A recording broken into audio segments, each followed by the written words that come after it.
Oui, alors plusieurs raisons. D'abord parce que nous vivons une crise économique et financière sans précédent.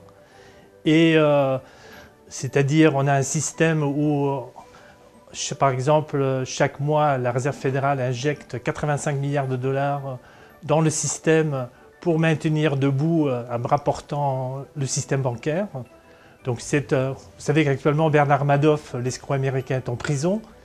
Il a dit « Moi, je suis en prison, mais je suis très heureux de constater que la plupart des banques centrales ont adopté la politique, disons le type de montage financier que je faisais et pour laquelle j'ai été condamné. » Donc c'est un système intenable de spéculation financière où l'argent va purement dans une bulle financière et non pas dans la création de vraies richesses.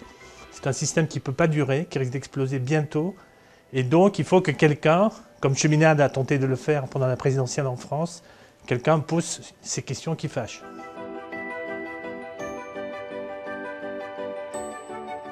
D'abord, je pense que je vais faire des voix parce que ce n'est plus une élection où on veut valider un choix présidentiel. Beaucoup de gens, disons aussi parce que la droite a été très divisée parmi les candidats, bon ça n'a pas... Disons l'UMP a décidé de ne pas changer une équipe qui perd. Donc je pense surtout apporter, disons, vraiment poser aujourd'hui les questions, d'avoir un vrai débat sur les questions qu'on a eu pas trop tendance à avoir dans la dernière législative.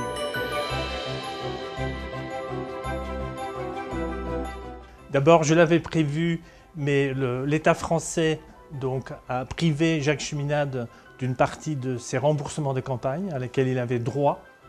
Cette situation du candidat Cheminade précipite mon parti Solidarité et Progrès dans une situation extrêmement difficile où ma présence sera doublement importante en France. Et ensuite, je rajouterai que quand on se présente à les députations, ce n'est pas pour représenter telle ou telle catégorie particulière des Français, c'est pour être un député de la nation et rien d'autre.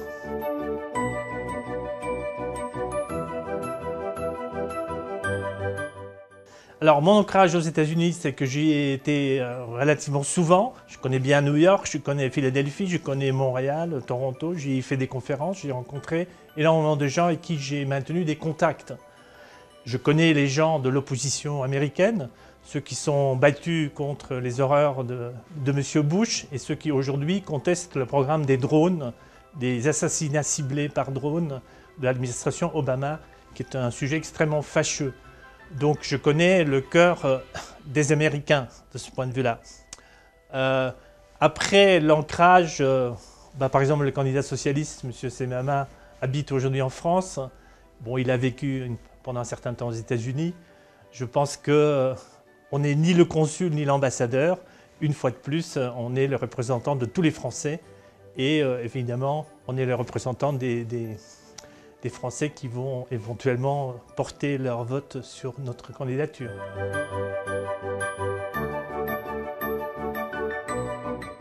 Alors, mon programme s'axe sur les 3 points principaux. C'est premièrement donc faire en finale cette séparation des banques que François Hollande avait promis avant et un petit peu pendant son fameux discours du Bourget du 22 janvier de cette année, que finalement face à l'intimidation des banques, parce qu'aujourd'hui les banques c'est le plus grand secteur privé, employeur privé en France, donc aujourd'hui on attendait des ciseaux pour couper les banques en deux. En finale on a eu un coupe-ongle. On va couper un tout petit peu entre 0,7 et 1,5% de la spéculation qui va être filialisée. Donc cette séparation des banques qui est une clarification déontologique, notamment au niveau du risque que portent les dépôts dans les banques. Donc pour moi, il faut clairement d'un côté des banques de dépôt et de crédit qui ne peuvent pas aller sur les marchés. Si par ailleurs on peut faire des banques d'affaires, si ces banques-là veulent spéculer, qu'elles le fassent, mais qu'à ce moment-là, au moment où elles perdent, elles prennent absolument les risques. Ensuite, la conséquence de ce mélange douteux aujourd'hui que représentent les banques universelles, c'est qu'aujourd'hui, il n'y a pas d'argent, pas de crédit productif, qui est le deuxième point de mon programme. C'est de libérer, pas seulement réformer les banques, mais réformer le crédit pour que l'argent retourne dans les grands travaux. Par exemple, il faut faire le canal Seine-Nord.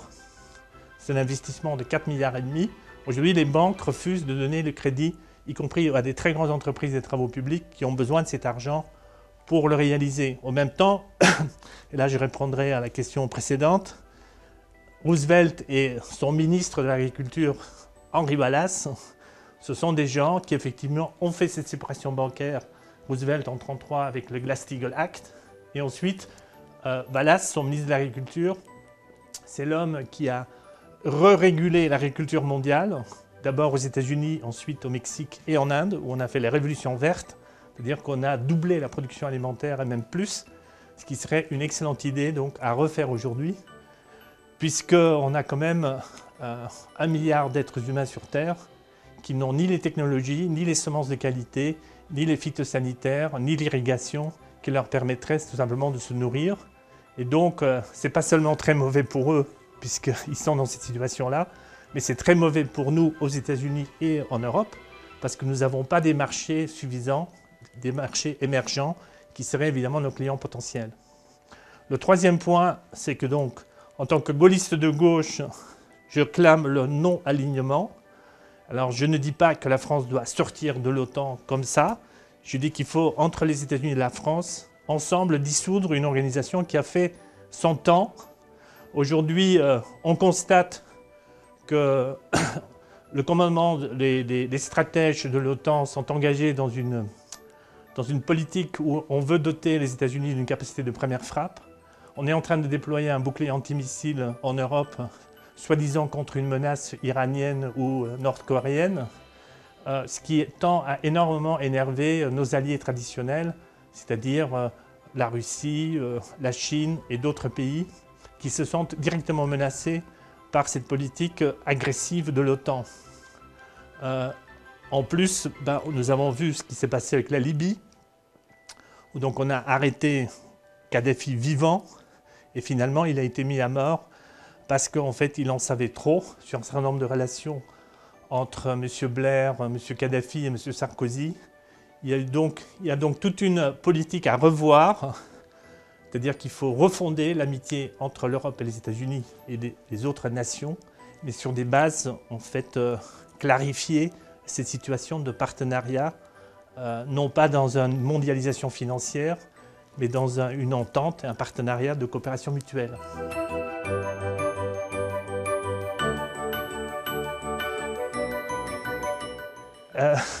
Un député des Français de l'étranger, je pense que beaucoup de candidats se trompent d'élection, c'est-à-dire qu'un député, ce n'est pas une élection municipale ou de conseil régional ou de département. Quand vous êtes député, vous êtes le député de la nation.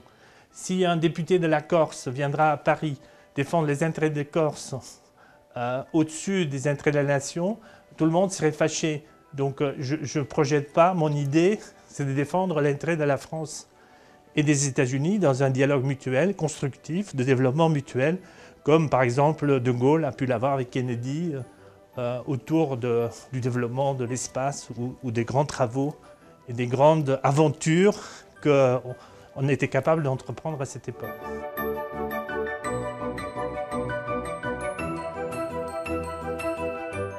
Le dossier principal sur lequel elle a travaillé,